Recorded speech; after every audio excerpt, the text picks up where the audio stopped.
ఏంటమ్మా పాకియా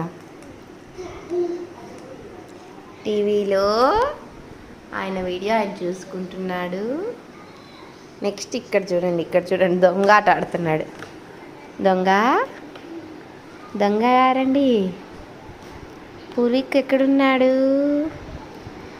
పూర్వీకు అమ్మో కనిపించట్లేదు.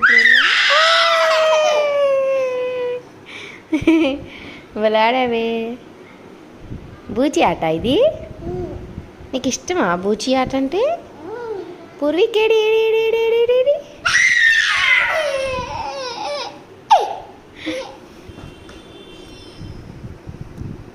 ఇంక చాలేమ్మో ఎన్నిసార్లు ఆడతావు పూర్వీకు? ఇంక చాలే నాని. ఒక్కసారా?